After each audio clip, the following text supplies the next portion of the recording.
Welcome to the podcast where we take a deep dive into the stories behind construction business leaders. We will share how they got started, how they found success, and the lessons learned along the way. I'm your host, Eric Fortenberry. Welcome to Builder Stories. Welcome back, everybody. Today I'm here with Annemarie Diaz, who is the co-owner of TRS Build. They are located in Austin, Texas. Always excited to have a local Texan on the call. I actually grew up in Dallas, but I spent about 8 years in Austin. I was actually very close. I think you're actually in Cedar Park. I was at 1431 and what was it, 620 out there. So we very very familiar with the area. Love Austin though. It's a great place and great place to have a business, especially in construction right now. That's true. Yeah, thank So you. Thank you for having me on. Yeah, glad to have you. So why don't you kind of give us a little background? How did you get into construction in the first place? What led you to start TRS? Sure. First of all, Eric, I would like to congratulate you. Best in show at IBS.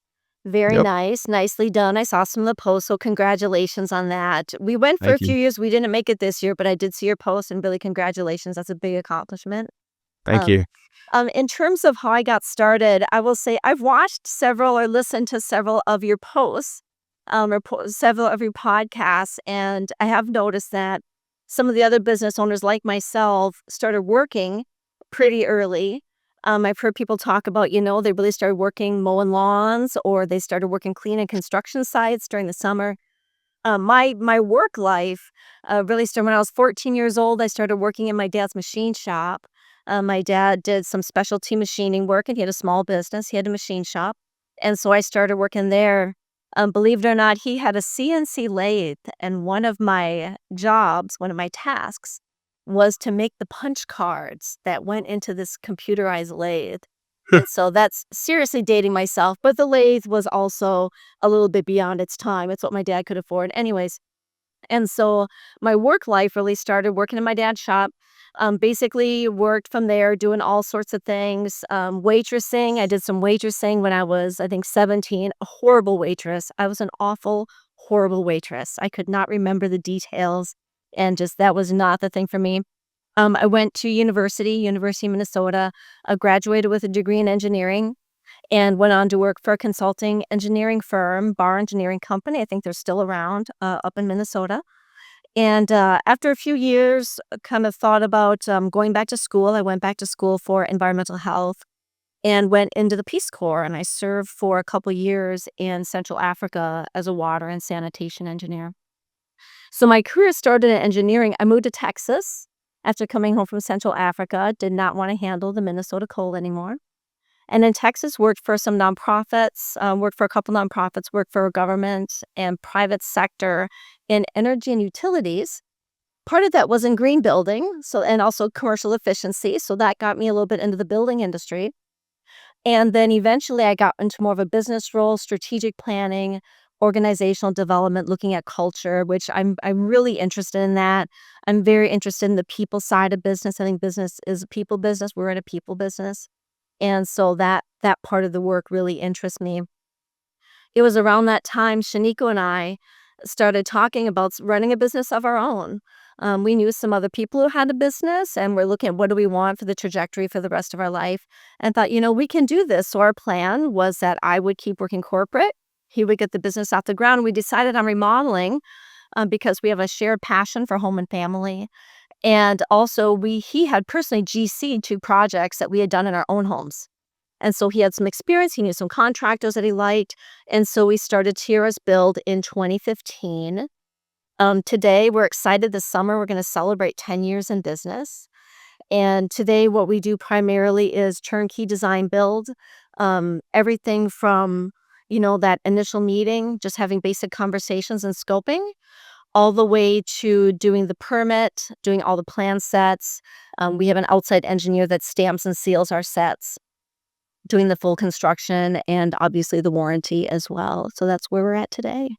That's awesome. You have quite the backstory, quite the journey there. I mean, starting off as working in your dad's machine shop to waitressing to You're going into engineering and then into the Peace Corps and spending time in Africa. I mean, what an incredible journey that, Yeah. it seems like you were picking up a lot of little pieces along the way there that all kind of, culminated in you starting your own, design build Yeah. firm. That's great. Yeah, absolutely. And the interesting thing that was unexpected but a pleasant surprise, all those different things that I learned really applied. I mean, understanding how to read plan sets, reading engineering plans, doing budgeting, working with people, even doing public speaking. And how do you work in an organization? How do you develop a healthy organization? All of that stuff has worked really well, even though our business obviously is much smaller. We have 6 employees. So we're much smaller than the types of companies that I was working for in the past. Sure. So, and what are the other? So you and Shaniko, you Mhm. you guys are the owners of the business, but Correct. what do the other employees Yeah. do? We have a client service director, Mary Tovar, who's amazing, who has led our job tread implementation, that we can chat about a little bit if you like, if we talk about tools and technologies. Jenny Machado is our project designer, also amazing, a whiz at technology. We have a project manager as well. We have a field assistant who's part time, and we also have a finance assistant who's full time. Nice. Hmm. And so, obviously coming up on 10 years, I mean, it's an incredible feat. Most businesses don't even make it, 1 or 2 years. So, Hmm. to have built a sustainable, successful business for that long is obviously a testament to, the hard work and you've made all the right moves along the way. You know, I wouldn't say that. But we try well, to learn from them when we don't make the right moves. But thank you. yeah. Well, so I'm curious, like, when did you start building out the team? Was that, like, Mhm. right away, or did that kind of happen? Like, did you and Shaniko run it for a few years on your own? Kinda like, what did the sort of the growth of the team look like over Yeah. those 10 years? Yeah, no, that's a really good question. And so as I mentioned, we launched the company in 2015. We subcontract out our work. Right now we've got a network of at least 30 different subcontractors in various capacities.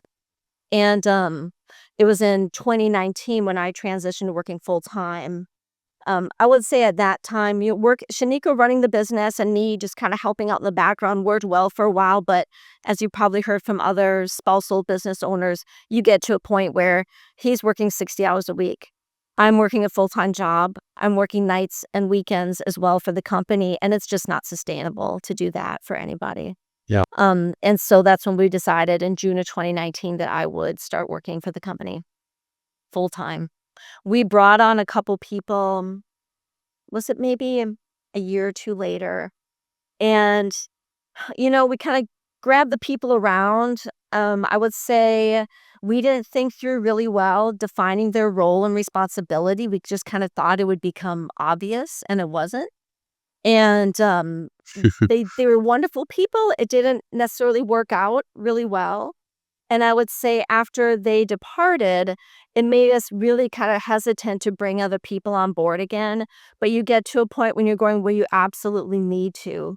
Yeah. And so we started building out the team. Jenny has been with us for 5 years. Mary's been with us for 4 years. Our all of our people have been with us for more than 2 years. And so we're really honestly really proud of that too. Um our team is amazing. They are people that we had known for a long time, but we knew them that they also were very strong professionals. And they've come on board and they care about the growth and the stability of the company. They care about our clients and they share our culture, which Mhm. is really having culture of service. That we're here to serve each other and we're to serve the clients that come our way. And Yeah, our that's trades as well. That's great. Not to hopefully it's not bringing up a sore subject or anything, but like Uh-huh. when you think back about those first, and people that you brought on that didn't end up working out for you, what were they project managers? Kind of what were those roles? And then like at the end of the day, like what do you think? Like, was it just not a good hire? Was it the wrong? Did you get the person in the wrong role? Like kind of what it seems like you kind of learned from that. And I'm just curious because a lot of people struggle to make that leap to hire those first people and build out that team that, the timing of it or, Mhm. what should I hire them for? Like, so I'm just kind of curious, like what, sort of what were your key takeaways from that? Yeah. I think they were the right roles. So it was a project manager and a designer, so they were the right roles. To some extent, they had especially our designer for sure had the right background. It was more, I think we hadn't fully thought out and set what are the expectations and how we expect them to do their job also.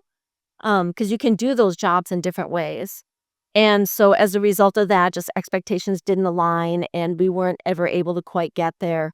The right way to do that in retrospect is that you create that nice clear job description. You're interviewing people against that job description, and you're interviewing multiple people, not just kind of finding someone that looks like it would be good fit and then bringing them on board. And then through that process, you make sure that you've got someone who they understand what the expectations are gonna be with them, and they agree that, yes, this is gonna be a good role. And you never know. I mean, things could still go awry, but that's a really good starting place, I think, and Yeah. that's how we manage things now. Yeah, I see a lot of people who they're just they feel like they're drowning and they just need anybody to come help, and it's like the very first person that comes along, they bring them on, they just want any warm body in the seat, and it's like, man, that's so often that's not the right move, and Mhm. I realize, like, finding great people can take a really long time, Mhm. and, but like you said, like, you have to already know and have defined the roles, the responsibilities, the expectations, and when you can set that out, ahead of time and then interview against those descriptions and those expectations, like, that really helps you, enter into this, process and enter into, this employment with them, kind of having, that everything laid out and you're on the same page. And so I think it does make it, a lot easier. But yeah, you got to take your time to find the right people. I mean, everyone's probably heard, hire slowly, fire quickly. It really is true.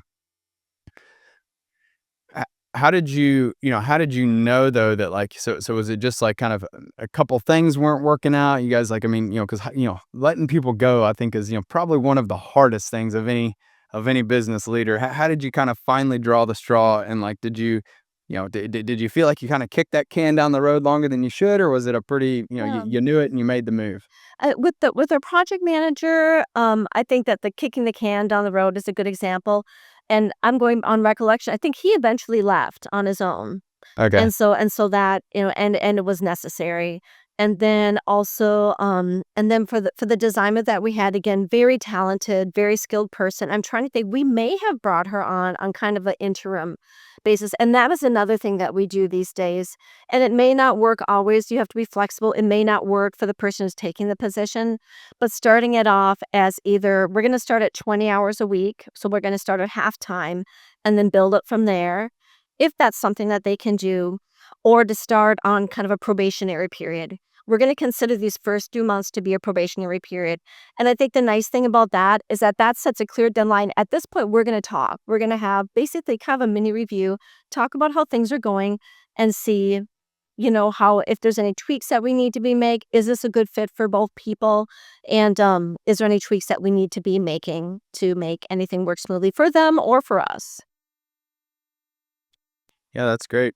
I feel like a lot of people, they don't spend enough time getting to know them up front before bringing them on full time. And so it's, yeah, I think sounds like you're doing all the right things, making sure that, it's going to be a good fit, because the wrong hire can be such a Mhm. costly, and time consuming move.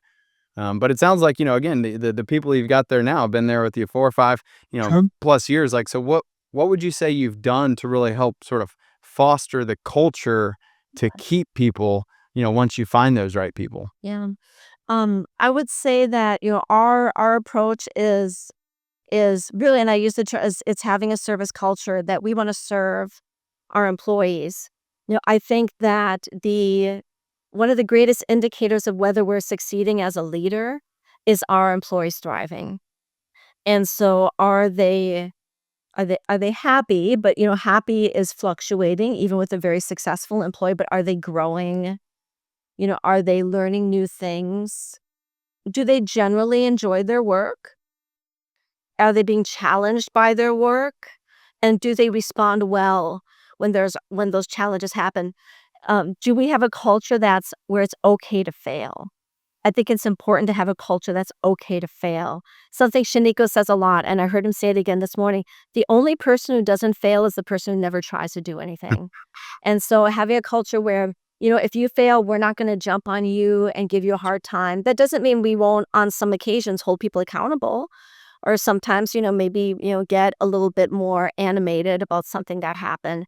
But generally speaking, when we have a culture where it's okay to fail, you can say, "Hey, you know what? I can tell that I think this is really what happened, and it wasn't what we expected, and this is our situation right now. Um, let's talk about it, and let's figure out, one, how do we move forward? So keep focused on the positive and keep focused on moving forward. And then, if needed, and it's not always needed, but if needed, then think about what are the processes that we need to put in place to make sure this doesn't happen again? And not every fail needs a new process. That can actually be detrimental as well. Process is another thing that I believe pretty firmly in. But not every failure needs a new process, because then you can just get bogged down with stuff that is going to make you slower and less efficient. Yeah, absolutely.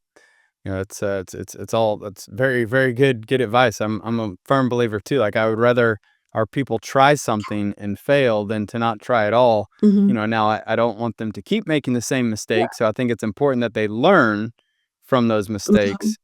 But I'd rather, I think that's just how innovation happens is by trying new things and by looking for ways to improve. And not everything's going to work, but you know what? If it does work, then awesome. Let's keep going and keep doing that. If it doesn't, well, we tried and it didn't work, and we can learn and pivot. Mhm. Yeah.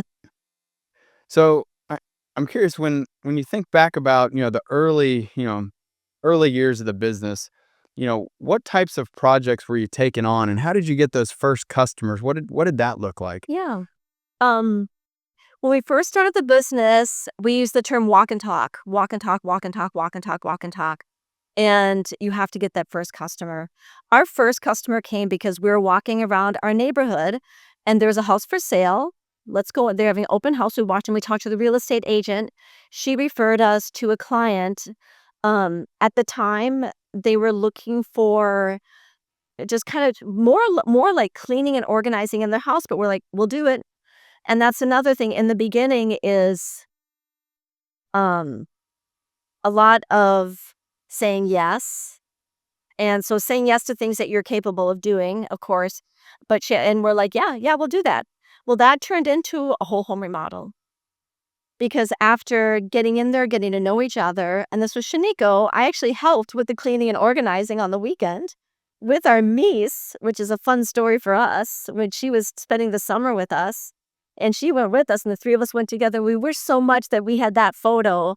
At the time, we called the company Staging, Organizing, Living, and Design, and it was going to be all about organizing, living, design, and light remodeling. Well, this person into it asked, well, I'd like some more lighting. Can you do that? Can you do this? Can you do this? And again, it turned into a whole home remodel, professional photos. Because that's one of my regrets, is that there were projects we did that we maybe thought it was too small or something. So we didn't get professional photos. And I wish so much that we had invested more in getting that, so we could have added that to our library. Yeah, absolutely. I mean, professional photos, they can make all the difference in the world, whether you're, showcasing a project all the way to selling your home. Like, a photo, in the right lens, like it just, it can just, it really takes it to a whole nother level. So Yeah. glad to hear you say that. Hmm. Would you say, like, so obviously you landed a, a large renovation, which is awesome. Uh-huh. At what point did you really figure out the whole design aspect of it and the importance of doing design, to the point that you brought someone on full time to do Yeah, it? absolutely. It's a good question. And so in some ways, we've been doing design since the beginning, but we've become much more sophisticated with it over the years. So, in early design was if we're doing a kitchen, like we would do a bathroom, a kitchen. We do a lot of smaller projects. It would be Shaniko bringing them tile samples to their home. That would be design, basically a material selections process, helping pick up some paint colors or something like that. And then over time, we started picking up some other tools. Eventually, we picked up chief architect, and Jenny ran with that. She ran with that. And that's a tool that we still use today. We've been very, very happy with it. And so I did some design work for us. Even when I started working with the company, I was doing some lighter design using some simpler tools. And then, but when we got Jenny on board using chief architect is when we really really can offer full design capabilities. And then we have our engineer who does the engineering plans, and then the two of them will work together to marry those. So, like, if we're doing a large addition or really any kind of addition, sometimes even some like remodeling a stairway inside the house, normally those two have to have, and they collaborate very well together. That's what say thing I would say, you find those collaborators outside your company. We have an architect that we work with, and that is something that we do as well. So we do full service turnkey design build in-house, and that includes a permit as well. So I actually do our permitting.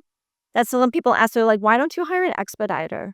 My view on that is that expediters are great if you're an individual homeowner and you don't know anything about the permitting process. But for us in-house, it's good to have when you do permitting, you understand the city, and we work in multiple cities around here, and they're all very different in what they require. And if you're not on top of that, you could even start designing something with a client that they can't build, that can't be built because you don't understand some of the restrictions in that particular area. So I think there's a lot, and then getting the contacts, again, the people, getting the contacts within the city permitting offices that we can reach out to sometimes if we've got a question, if we need some help pushing something along. Um, and so, but having those outside resources, our engineer fits very well with our culture. This architect that we work with works very well with our culture. And we're looking at doing more work with architects and designers at outside, but collaborating with them. And we would be coming in as the builder, where they're providing the architecture and the design services. Yeah, that's great. Are there particular ways that you're trying to, really keep kind of building that relationship with your company? Like, do you do events? Do you kind of like bring them in? Like, how do you really foster that relationship with the engineers, architects? Yeah, that's a good question. We have one engineer that we work with right now, and we're pretty dedicated to that one person. For us, it's been tough to find an engineer that fits our really collaborative model. And he is third party. He is very strict, and he lets us know, hey, you need to fix this, you need to fix this, and that's what we need him to do. But he's collaborative in the way that he does it and the way that he communicates everything. We are doing more professional networking. Again, I'm a firm believer in professional networking. I'd mentioned that we're involved with NARI, the National Association of Remodeling Industry. In Texas, I think that's very important too, because in Texas, you may know, there's no licensing for GCs. And so looking for a company that is a NARI member, there's a code of ethics within NARI. These are reputable builders that are getting together on their own to learn from each other, and they're paying to be part of an organization and investing their time and research. So I'm a big believer in that. We also recently joined the local AIA, American Institute of Architects chapter, as an allied member, because we're not an architect, but we can join as an allied member and start to meet some more people and network that way. Yeah, that's great. I see a lot of times it's interesting, right? Like every local community is going to have a handful of builders and probably similar type businesses, and a lot of times I see people kind of hesitant and resistant to kind of go and network with who they think are the competition.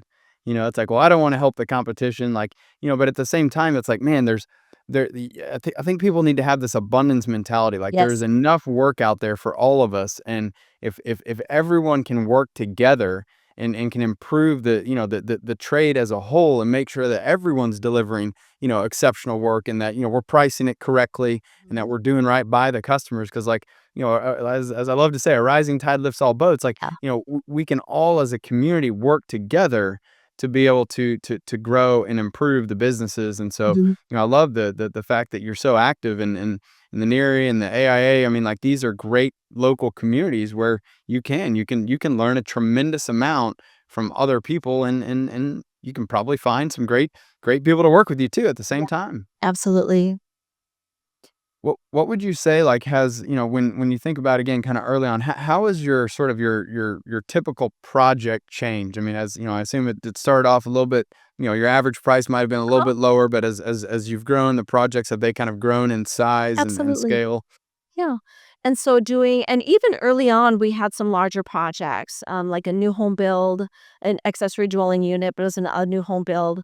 Um, But over time, we've gotten more projects, but we for sure are getting but we're getting larger projects and we're doing fewer projects a year. So maybe when I first came on board with the company, I think we were doing between 30 and 40 projects a year. Now we're doing about 15 projects a year. At any given time, we have about 5 projects running at a time in different stages for those projects. And that's not including things that are in the design queue. That's actual 5 projects that are in some point in construction. Yep, exactly. So right now we're doing one ground up build. We are doing a whole home remodel. We are doing 2 large additions and a complete gut remodel of the interior of the home. What else do we have? We're finishing out, this is fun, and I love this, when we have clients that we worked for in the past that come back. So these people, we did their kitchen for them back in 2020, I think it was. And now they had us come back and they have a really interesting house. So if you're familiar with Austin, the central area of Austin is our hills. And they have a house on the hillside. Their house is kind of like a spiral. It's actually got 4 different levels in it. And so it's a very interesting house to work in. And, but they brought us back to do the primary bath, which was very wonky because it wrapped around this. It was very interesting. And they're like, "We hate this." And I hadn't been in it yet because I'd only been in the kitchen. I watched. I'm like, "Wow, this is really interesting and different." Did not meet code at all. And so doing a gut remodel on the primary bath, also the powder room when you enter the home. And so that would be one that guests would see when they come in the home. And then also doing new flooring on what would be considered the first floor, the entry level of the home. So, but I love that when our clients that we worked with in the past are bringing us back to do more business with them, and it's fun to get to be with them again and serve them again. Yeah, that's awesome. I mean, again, I think repeat business is absolutely Hmm. the best work. Probably the next best work is when a customer's referred you out to someone else. Yeah. What percentage of your work is kind of repeat, and how do these other new customers come in, and how do they find you? Yeah. So we have I would say, like most folks in this industry, it's a referral business. And so probably 80% of our work is referral, either a past client and looping and repeat in with that. And also professional referrals. So it might come from an architect or from an engineer. And then we also through SEO, people find us on our website. We've actually found some of our best projects are people, they did a lot of research. They researched, and we're grateful that they found us. And just looking at our website, they thought, okay, this could be a good fit, and it was. It's a good fit personality wise, and it's a good fit and project wise as well. So yeah, as far as if we're thinking about people starting up in the organization, we mentioned the marketing photos before. Obviously, having a well done website is very valuable. I will say SEO is, I do not understand SEO. We did hire a company. That's something that we did a few years ago, looking for someone who could help us with SEO.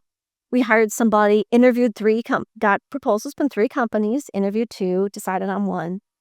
And I don't know. I don't know if it helped us at all. And then later the website owner, we have I don't know what you call it, the people basically who own the website and they manage it.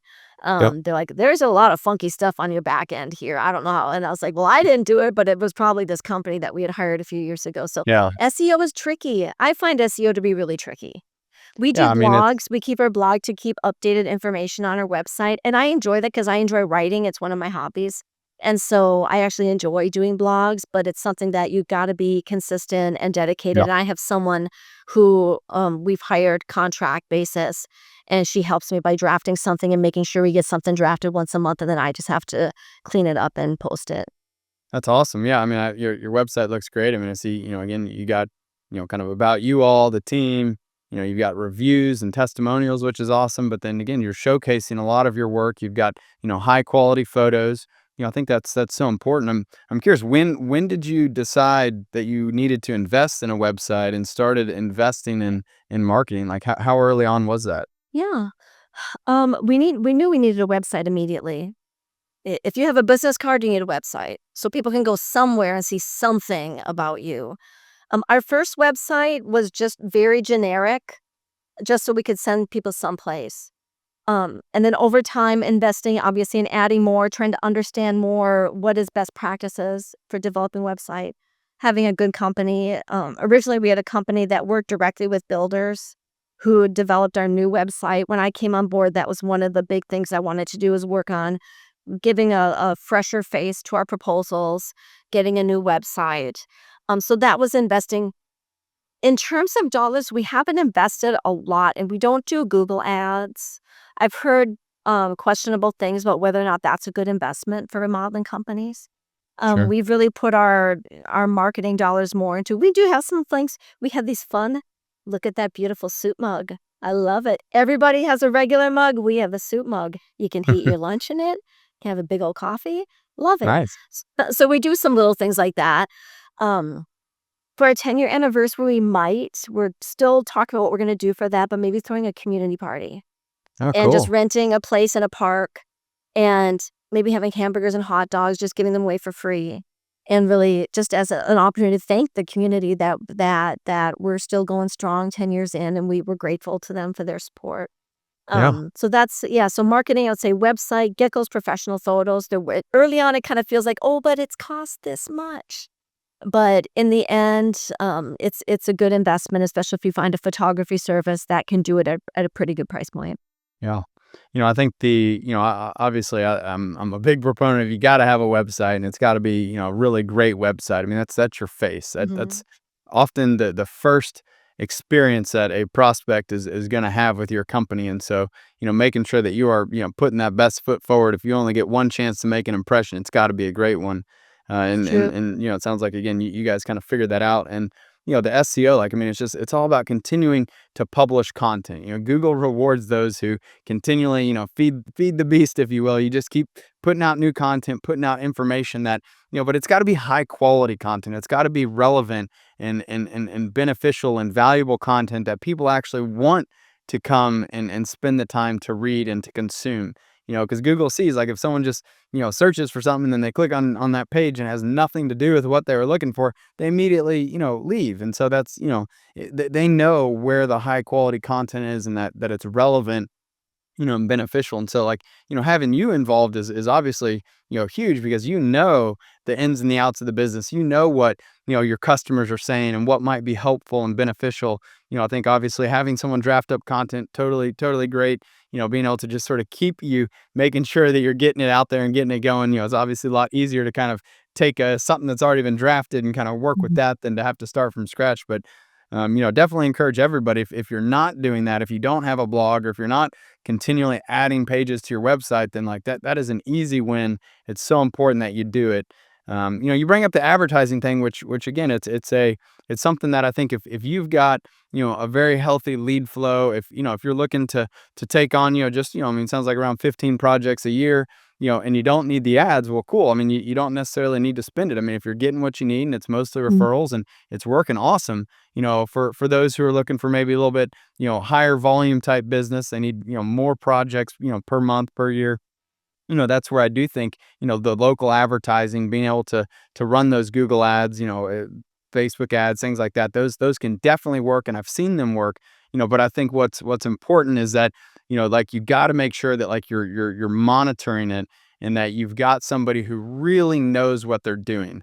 I have spent countless, like, thousands and thousands of dollars on ads to have, like, absolutely nothing to show for it. Yeah. And it's like, if you don't have the right person, managing those ads with the right content and continually adapting and improving them over time, then, like, it can be a huge, time suck, and your customer acquisition costs can just balloon out of control, versus, when you do kind of have that right partner, and I highly recommend, if someone wants to go down the ad route, like, find a partner who has very, specific experience for construction companies doing the local targeting, and they can show you, their results. It's what is that, ROI, what is that customer acquisition cost that you can expect? Where are you going to show up? How are you going to target these ads? Things like that. So, I think it's, it sounds like, though, you guys, may not necessarily need that. You got a very healthy, business. You're running the company with, the number of projects that you want. They've grown in size, and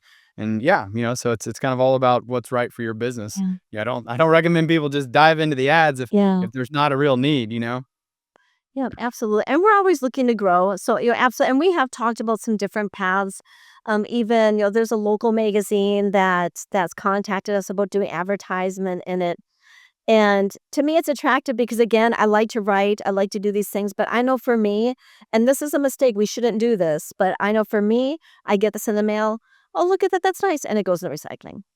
Yep. And so, like, that's one thing I would say we've never done, like, the postcards by the mail, none of that. One of the things I think that I'm finding, especially as you get into these larger projects, there's not a whole lot of it takes a certain amount of courage to put a second story on your house. And you gotta Yeah. move your family out for 6, 7, 8 months, depending on the scope of the project. It's a lot. Not a Yeah. lot of people are really these are people who they love their community. Usually that's part they love their community. Their kids are in the local school district. They've got a lot of sense of place for where they are, but they also have needs. Yeah. And so, but I find that there's not a lot of people who are really willing to make the commitment they need to do as a homeowner to do that. Of course, our job is to help partner with them, help them set expectations, understand what they need to do to make everything go as smoothly as possible. So we have been putting a lot of thought into, how do we target to find those kind of folks Mhm. and really help them to understand our service model, that we're here to help them take an undertaking that may seem just very obscure to them and make it clear and help them to understand that it is our job to hold their hand through the process and deliver Sure. something beautiful in the end. And so, but finding that market, that's I welcome your ideas. I love it, Eric, because you talk with so many people, and you've got a great business mind yourself. So I love hearing your ideas, and I would love to pick your brain some more sometime on Yeah, some of those marketing anytime. It efforts. it sounds like you know what your target customer, your ideal customer is, Mhm. but are there kind of like red flags that you look for when you first meet people, or like Yeah, certain types of customers that you just might not be the best fit for, or don't wanna kinda go down that road with, like, yeah. anything like that? Get red flags. For me, I think the biggest one is when you meet with someone and they say, "I've worked with 2, 3 builders or contractors over in the past, and they were horrible. I couldn't trust them. All these things happen." And it is like a relationship. When you, especially for a large, not for some of the smaller ones, but for a large project, it is truly like a relationship. If you were to meet someone, and let's say they have been married 3 times, and they look back and they say, "All of my marriages dissolved because of my spouse. It was all their fault." You probably wouldn't wanna get in a relationship with them. Yep. So for that's probably I would say that's the biggest red flag, is if someone says that they have had multiple experiences and none of them have gone well. Because there is still, to some extent, an image out there about the big bad builder, Yep. and the builders are the bad guys. Now I network with people, intentionally, who are very reputable builders. They're not bad guys. They're not bad guys. But there can come a time where a customer perceives them as a bad guy because of their past experience, whatever it is, and it makes things very challenging for everybody.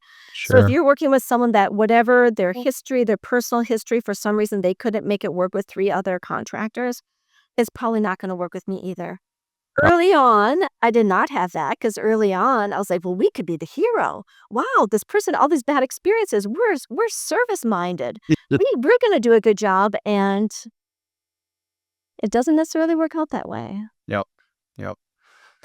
So I'm curious to kind of talk a little bit about from like an operational standpoint. So it sounds like you said you've got about 30 or so different subcontractors that you're using right now. You're running about 5 concurrent projects at a time.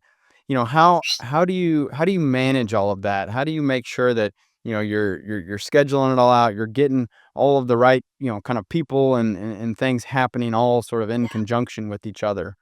Let's see. So, that gets into a bit of a topic with us around roles and responsibilities. So we only have 1 PM. Shaniko stepped in. He stepped in and he's PMing one of our job, and he is an amazing PM. Shaniko's an amazing, and he also serves essentially as our operations manager. Mary Travar, client service director, also oversees communications and really kind of I call her, she is like our angel hovering over everything That and kind of just keeping an eye on it. And I try to do this as well, but I also have other things that I need to be taking care of. And but she's kind of keeping an eye on everything. I also just try to keep an eye on general communications too. I read that first line. I say I'm a first line reader. Anytime I see a message with the client, I read that first line. And usually in there you can gauge a little bit about what's going on. And so I will track that as well and then start checking in with folks if I start seeing there might be an issue. So as far as just keeping things running, we have a weekly meeting that everybody's on. And so that's a checkpoint for us all to make sure we're on the same page. Job Tread has been, we implemented Job Tread last fall was when we began. And we had our own, Shaniko and I are both Excel geeks. He is a master at Excel. And so we had been essentially running the company he had his own, he has an MBA and a master and a degree in finance. And so he really understands finance and how to do reporting. So he was tracking that in Excel. We had a tool we called Eatem that even internally sometimes we could sell this someday. And it did our proposals, contracts, manage payments to contractors, track the financials for the project. It did a lot of thing in a pretty elaborate Excel workbook that we then put into Google Sheets so everybody could see it and have some visibility. So that helped a lot. When I started hearing about Job Tread, I can, if it's okay for me to share kind of some of our yeah. experience around that. The first time I heard about it, and I'd heard about Builder Trend, kind of some nothing glowing enough to make us want to move over. And then I heard about Job Tread, and I actually sent a link to our team. I said, "Hey, everybody, take a look at this." I think only one person actually looked at it, and it was Jenny, our designer. And she's like, I love this. It's amazing. Nobody else said anything, so I just kind of let it go. And then I'm having lunch with a colleague who I have a lot of respect for, and she's talking about how they started implementing Job Tread. And then Shaniko and I are having lunch with a builder who's been around for 4 years. And he starts talking about they've been using Job Tread. And so then I send a note to Mary saying, let's get a demo. And we got a demo. I think it was Jenny, Mary, and I. Shaniko, I'm sure, was on that demo as well. And right after that meeting, we're like, okay, when are we going to implement? We're going to implement this. And I'm a person, typically, I believe in that you take 3, you investigate 3, but we saw enough, and I knew enough about other technologies that I was like, this is something we need. And Mary took the lead and started rolling out with it. Getting back to your point about keeping everything together and keeping everything organized, the way we do communications now in Job Tread, and we had some clients that were transitional, but now, especially all new projects, every communication is going through Job Tread. I will still have text on the side with clients because I like that personal relationship, but Yeah. anything related to the project is going through a portal, and we can see everything. And Mary as the admin, and I believe I have admin rights, so I can see every single. There is no more. The project manager had a text, but then this email went out from someone else, and the project manager doesn't know that the designer sent an email. And so keeping everything on the same page has been just fantastic. It's been really fantastic. And even all the documents, we're using it for our documents. And I give the kudos to this goes to Mary, and then it also goes to Jenny. And I would give this as advice to anyone who's thinking about using Job Tread or any tool really, have somebody in the organization who has a vested interest in this being successful and give them the authority to release them to, you take care of this for us, and you come to me, you hold me accountable when I'm not doing the stuff you need me to do, just like everybody else. And Yep. that was, I think, very successful for us, considering we purchased the tool, I think, in November. And by January, we were already doing proposals, doing internal communications. We had, I think, almost all of our vendors in the portal. And at this point, we are doing change orders. Jenny's doing material selections. I mean, we're doing the vast majority, pretty much everything for the project, and holding our files within Job Tread. And so it's been keeping everyone on the same page, sharing information with clients, sharing information with our social media person. It's just been It's been a game changer for us. And That's for awesome. all of us, it just we know, we can see we have visibility, Yeah. and so that's really helpful. Yeah, that's great, and I love your approach and your advice that, I mean, somebody, needs to own this. Somebody needs to, be the expert, the in-house, like, who are we gonna go to? We kind of sort of call that like the train the trainer model, right? Like, Uh-huh. you gotta have a person on your team who's gonna be that point person who, when anyone else has questions, they go to them and they either know the answer or they know how to get the answer, whether it's, on the help desk, whether it's reaching out Mhm. to the customer success team or trainers or whatever it may be. Having that person who really is going to be the admin is so valuable. And Mm. I do. I sometimes I see, business owners, they love it, they want to do it, but they're so busy and so overwhelmed that they don't end up kind of taking, the time and devoting the time to getting it implemented.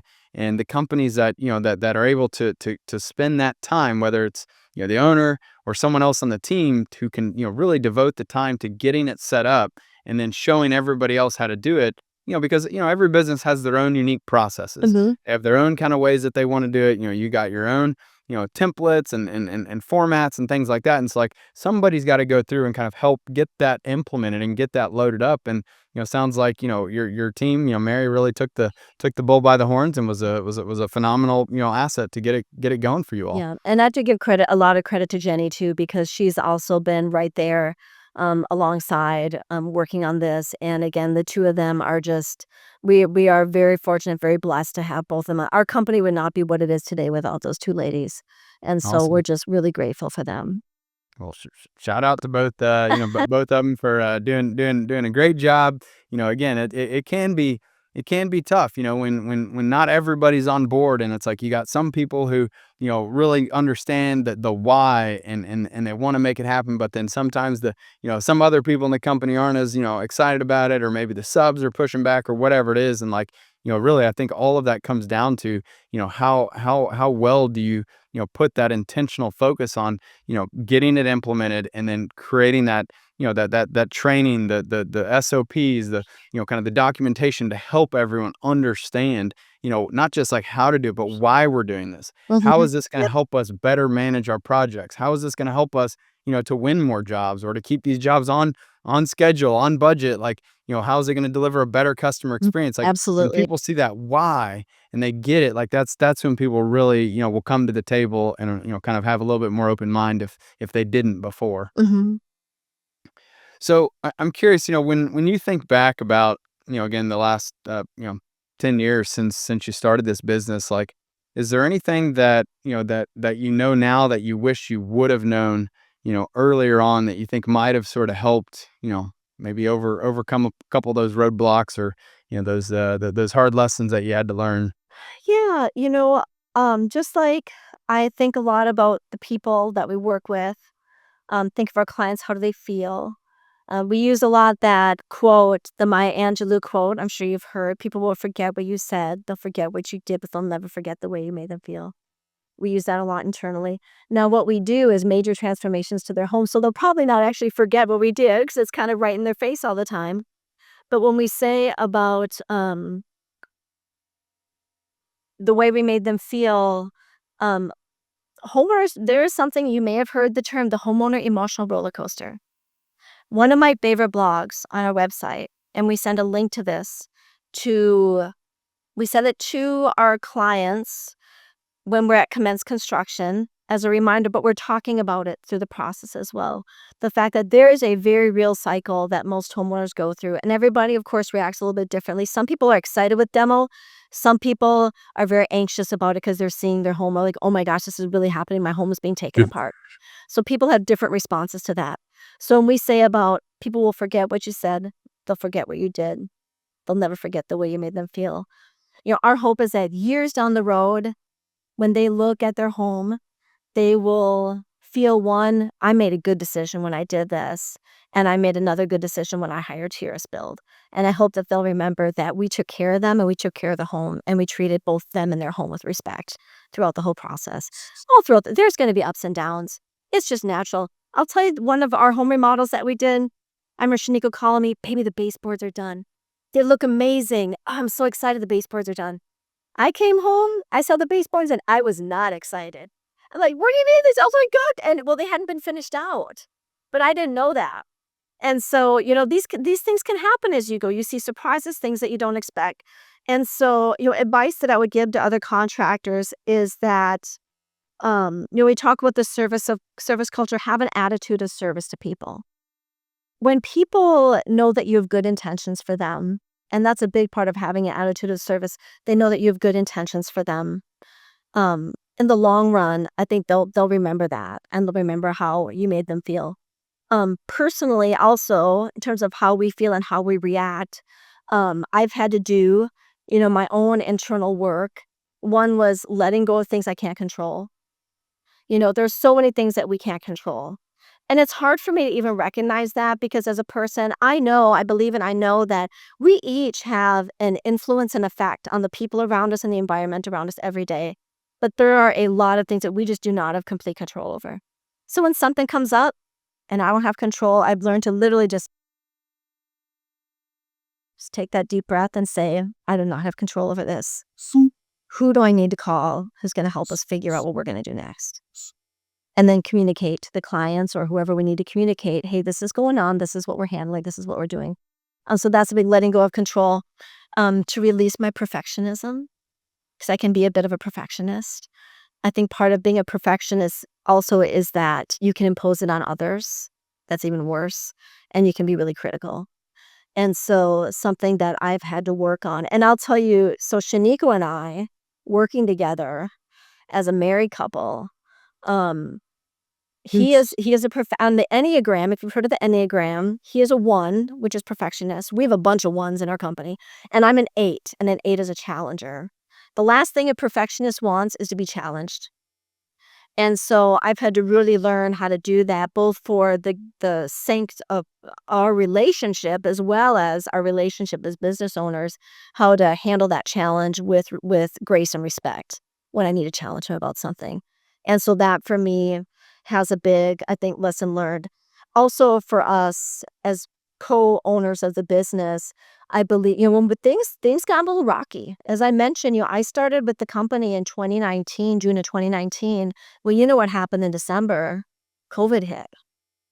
And I'll tell you, when we had gone through those first 6 months, we were not always treating each other the same way you would treat a coworker or co-leader in a corporate setting.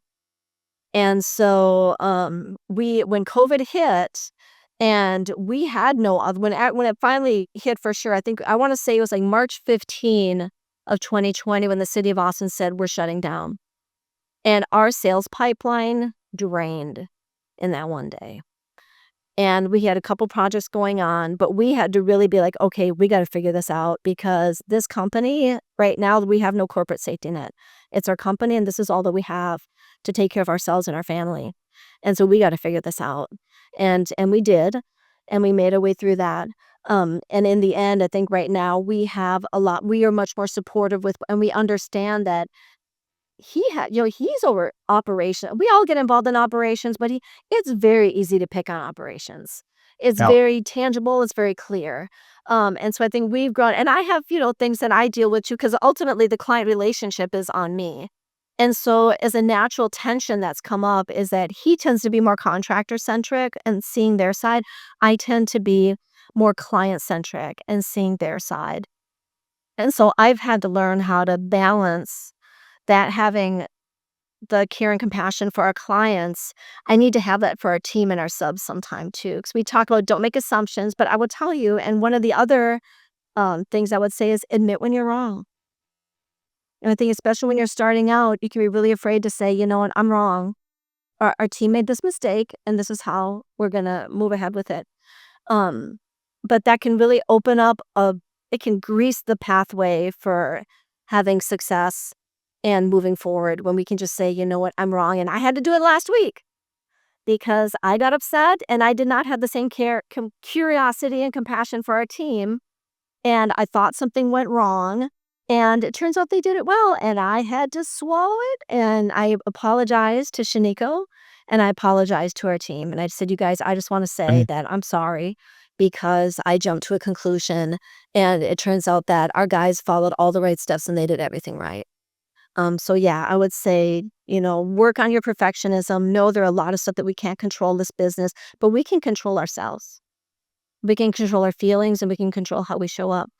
You may have heard the analogy between you're having an argument with your spouse, your child, your sister, whoever, and you are just in the heat of it, maybe. Let's just say that happens. I don't know.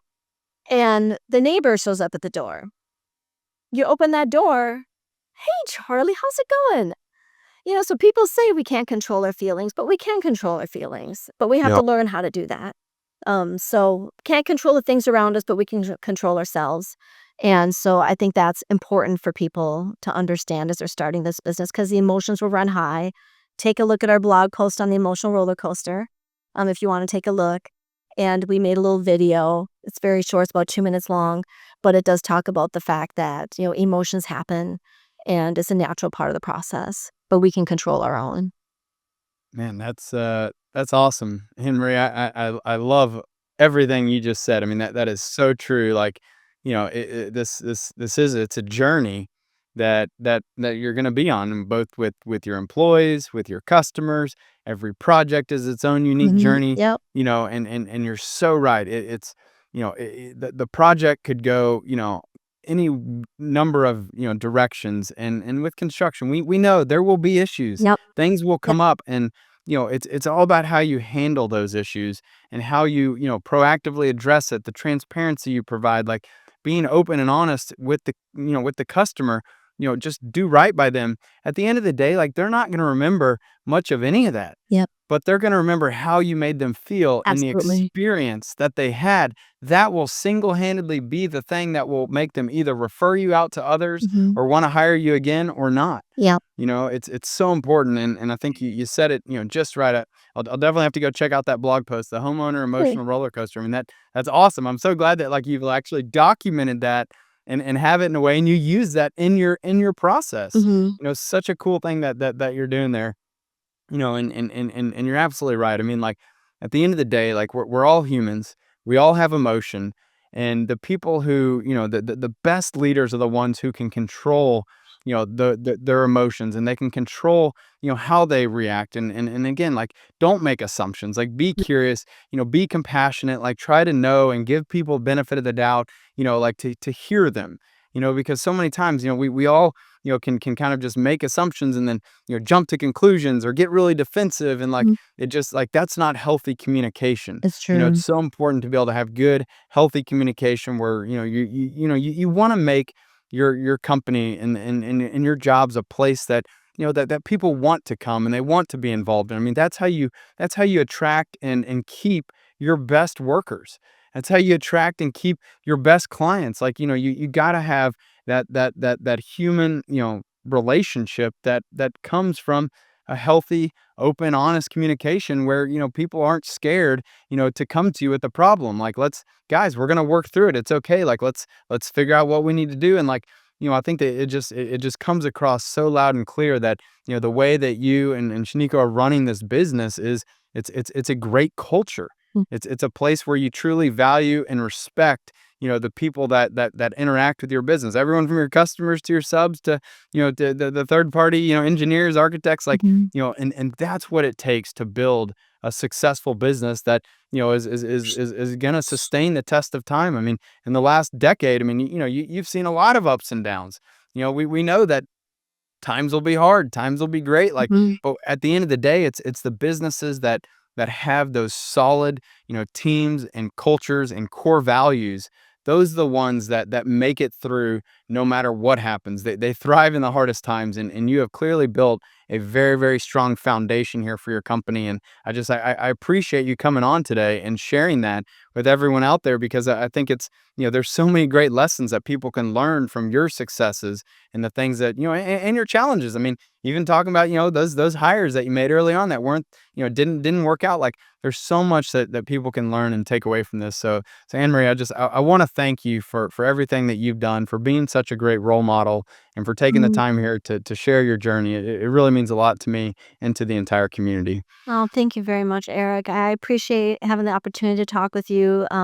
Again, we respect you a lot as a business leader, and what you've done with your business is absolutely amazing. We wish you very much success, and I know you are very much a part of our success as a company. So we really Oh, appreciate you.